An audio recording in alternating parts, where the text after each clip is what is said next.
On this week's show, the Georgia Southern Eagles 3-0 on the season, heading for their toughest test of the year as they head to Kalamazoo to take on Western Michigan. We'll preview that and have much more as we welcome you inside the Eagles Nest.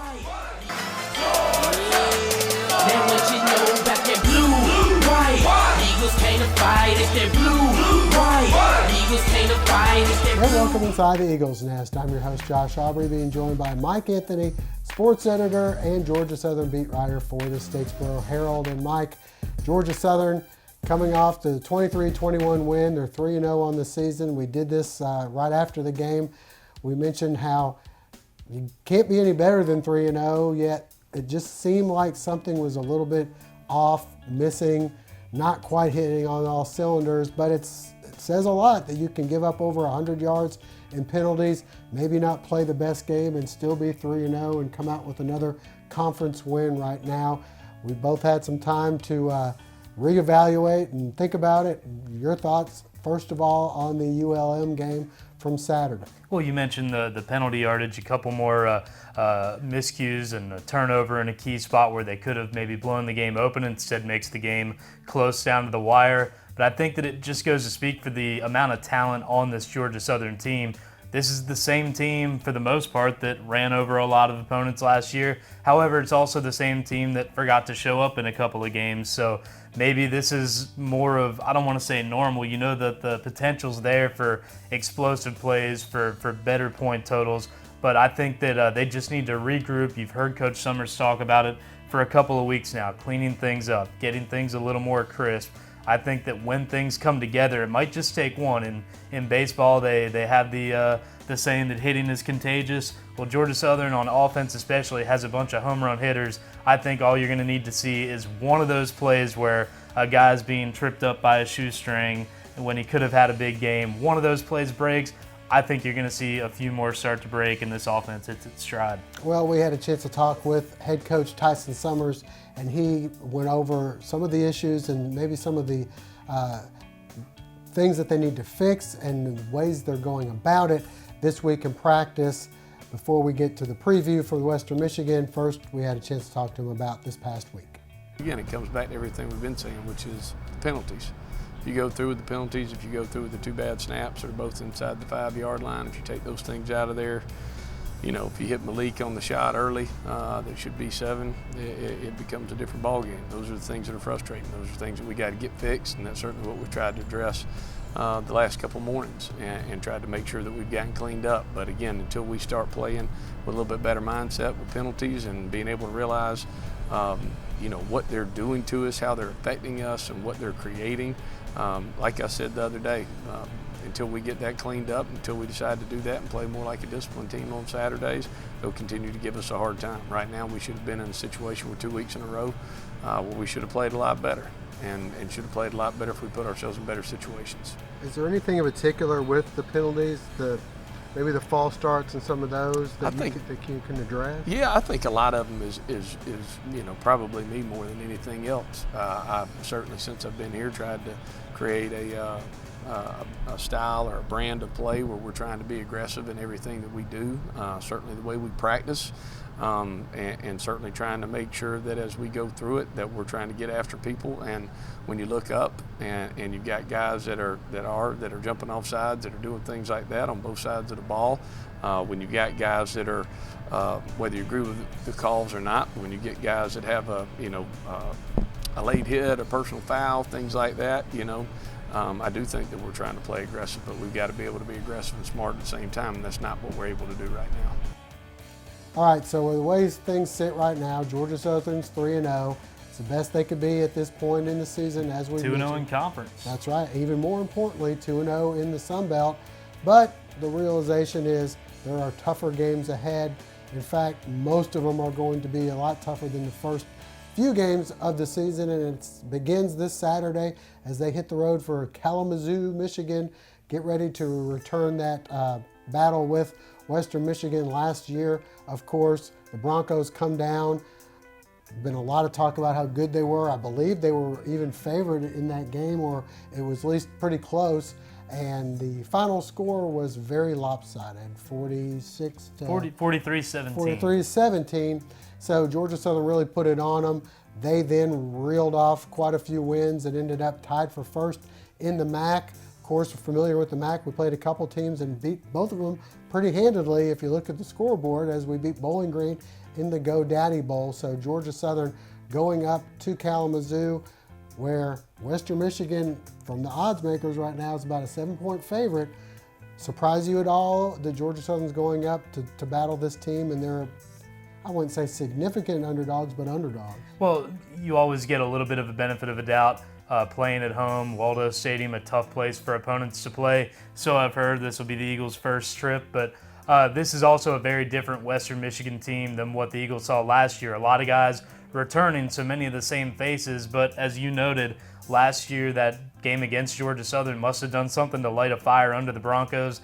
After the game against Georgia Southern, only I think 1, maybe 2 losses. They go on to get their first ever bowl win in program history, so their fan base really rallying around a strong potential for 2016. They're thinking about top 25 rankings. They're thinking about a conference championship. They're thinking about getting into that Access Bowl discussion. So this is a fan base much in line with Georgia Southern. So what I think you're going to need to see from Georgia Southern is a lot of what we've been seeing so far, with the exclusion of those penalties, those miscues. When you look at the stats, these aren't the stats of a Georgia Southern team that's only putting up, or that only should be putting up, the 20 or so points that they had the last couple of weeks. When you look at the yardage, the time of possession, the big plays on defense, it's more in line with the team that's scoring in the mid-30s, around 40, like they're used to. So what that tells me is the bad things are happening in the worst spots against a good team like Western Michigan, and especially on the road. That's got to cut out really quick. Really some similarities between the two teams. Both have been running a little more than passing. Actually a lot more for them, because Central Michigan came down with 2 of the top receivers in the country last year, known for more passing. This year they still have one of those guys back. The other one ended up being drafted, but they tend to be running the ball a lot more. And the other thing that they tend to be doing is stopping the run. Along with that, you throw in a young, very emotional, fired up coach, much like what Georgia Southern has with Tyson Summers, and you have a lot of similarities going into this game, more than you might think. Yeah, I think that Western Michigan definitely has had this game circled on the schedule for a long time. They'd like a little bit of revenge. They'd really like to do what they've been doing all season, which is, as you said, pound the ball. They've done it not only against their FCS opponent, but against 2 Big Ten opponents. Northwestern, they knocked them off in week 1. Last week, they go to Illinois, another maybe not the best Big Ten team, but a Big Ten team nonetheless, and they absolutely dominate them. A 34-10 runaway victory. Not only did they run the ball over an okay Illini defense, but Illinois held to just, I believe it was 3 yards rushing. Yeah, not something you see all the time, especially as you mentioned, it might not be the tops of the Big Ten, but even if you're playing one of the bottom 4 or 5 teams in the Big Ten, you're the MAC. You took them to the woodshed basically this past week. Well, we had a chance to talk with head coach Tyson Summers and some of the players about the matchup with the Broncos. Interesting, you're talking about there are similarities, to say the least, in the 2 teams. You got 2 teams that are 3-0. You got 2 teams that have young head coaches that believe in running the ball and stopping the run. And when you sit there and look at it, there are also 2 head coaches that believe in time of possession and guys that want to make sure that they're winning the turnover game. And that's been our style of play here for a long time. That's not new to me or intricate to me by any means, but it's interesting to see all the similarities of what you want a program to look like, what you want it to finish like, and how you want people to be able to act. I certainly think there's a lot of similarities to it, but it'll be interesting to see whoever winds up having the least amount of penalties, whoever winds up with probably the most amount of rushing yards, and whoever doesn't turn the ball over has probably got the best chance to win it on Saturday. This will be the first game that you've gone into as the underdog. Mm-hmm. Is that a role that you're kind of looking forward to in a way? Well, I think that it's probably, where our players, I've said it before, even coming off, I think that's what they felt like. They've had a big chip on their shoulder for a long time with the move to Division I and all the things that kind of went with it. And so I think that's one that, we kind of are used to more than having the target on our back. We certainly have had it. Coming off the conference championship in 2014, I certainly feel like those guys had that. But, we don't really care. We just want to go get on the plane and go get ready to go play. We've got a big challenge. I think our guys know that, and I think they know how well we need to play, and I think they know the things that we've got to do to get better and clean some things up. You know, I love proving people wrong. You know, being an underdog is something that, you know, that we like to be known as underdogs, because we feel like it's going to motivate us a lot more to go out and perform to the best of our abilities.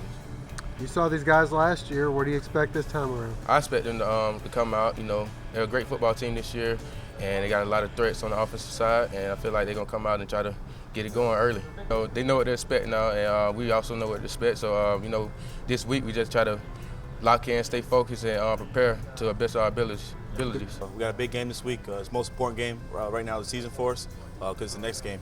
And, you know we can play better, and we'll definitely do it this week. You know, I expect them to come out and play hard. They're having a great season right now. They got a great football team, and I expect them to come out and give us our best shot. Definitely a different team from last year. They're way more sound, and you know, they really know what they're doing on the defense side of the ball. So we got to make sure we know what we're doing on offense, and make sure we're on the same page. So we're gonna hopefully come out with a W when we go up there. We also had a chance to hear from Western Michigan head coach PJ Fleck, who had nothing but positive things to say about the Eagles. They fly around, they hit, and they hit. Relentless. And that hasn't changed. If anything, it's gotten better under Coach Summers. He's a younger guy. He's got a lot of energy. We're very similar in that type of way. He comes from a big-time football pedigree. He's really worked his way up, done a tremendous job, and he's created a culture there. Now, that's a very hard place to create a culture because it's got so much tradition, but he's put his own stamp on it. You can see it on film. Then offensively, you know what they've got. They've got those two quarterbacks back, as Al said and Brian said, who bludgeoned us last year. And I remember those two very, very, very well. They've got, running backs, kind of like us, but they got Breida, who's, a Heisman Trophy candidate and all those things, set all those records. He's back. Got the offensive line. They got wide receiver. I mean, they've got people all over the place, guys. This is one of the most, if not the most talented team we've played up to date. That's not coach talk. That's a compliment to them. Their punter hasn't had a punt returned on them past like 4 yards all year. I mean, incredible hang time. They are very good at every single position. That is why when you look at how do they win national championships, tons of tradition. Baptizing people in the river, baptizing the field. I mean, we went down there. That's tradition. That's tradition. And then when they joined FBS, they blew everybody out in their first year going undefeated. Can't even win the championship because they're not eligible to go to a bowl game. They won the championship, but they're not even eligible to go to a bowl game. Then the next year they come in, they beat us. They blow out our conference champion by 30-some points in the bowl game. This is one of the best teams we'll face the entire year, let alone up into this point. So we've got a lot of work to do. A lot of work to do.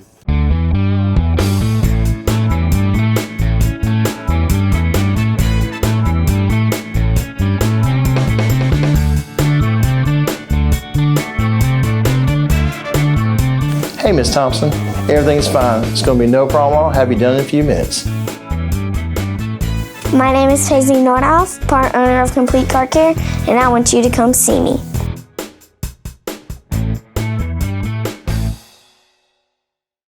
All right, Mike, now time in the show where you kind of get your crystal ball and give us a score. How do you think this game is going to play out up there in Kalamazoo? Well, it all comes down to whether or not the Eagles can fix the problems that have popped up in the last couple of weeks. If those turnovers continue, if the penalties continue and put themselves in tough spots against a very good Western Michigan team, it's going to be a long day up in Kalamazoo. However, if the Eagles can play their best game, I think that they match up really well against the Broncos once again. I think that the speed of the Georgia Southern offense, their ability to run outside, probably a little bit more than what Western Michigan's seen in stopping those two Big Ten teams. Conversely, Western Michigan running right at people, having success so far, but I have yet to see anybody run it right at Georgia Southern and have much success at all. So I'll go ahead and stand behind that front seven of Georgia Southern until someone proves me different. This young secondary is going to get a big test this week. A senior quarterback that can run a little bit, that can definitely throw it downfield, has some targets to throw it to. If they can do their job, the defense does their job. I see a much lower scoring game than last year, but I think the offense for Georgia Southern comes through with a couple of those big plays They do just enough to win this one. I like Georgia Southern 27-17. All right, I'm going to throw a score out there. I think Georgia Southern wins this one 17-13 in a defensive struggle, because I do believe both teams are going to shut down the run. And if this was a team that threw the ball, I might be a little more worried for Georgia Southern with those young DBs. Who knows? They may decide to try to change their game plan. Would you say that both teams would be rowing upstream the whole time? Yeah, no, that's a good one. Well, other sports going on around the Georgia Southern campus as well. We have men's and women's soccer.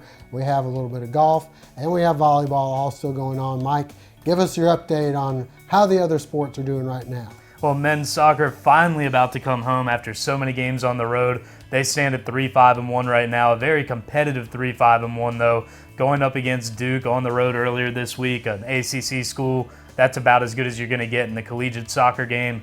They have them 1-1 down to the wire. Duke scores in the final minute or two to eke away a victory there. But Georgia Southern playing with a lot of guys out of the lineup, some normal starters not getting onto the field. So very promising there that the Eagles can continue to fight. They finally get a couple of non-conference home games over the next week and a half before they start Sun Belt play. For the Georgia Southern ladies, they are already in Sun Belt play. Unfortunately, not a good start for them, 0-2. However, that is against some of the tougher teams, South Alabama being one of them, a 5-0 defeat at the hands of the Jaguars, who you'll remember a couple of weeks ago took down the top-rated team in the entire country in Florida State. So Georgia Southern ladies, a little bit of a rough start, but they've got room to grow. The volleyball team, they've finished up with all their preseason tournaments.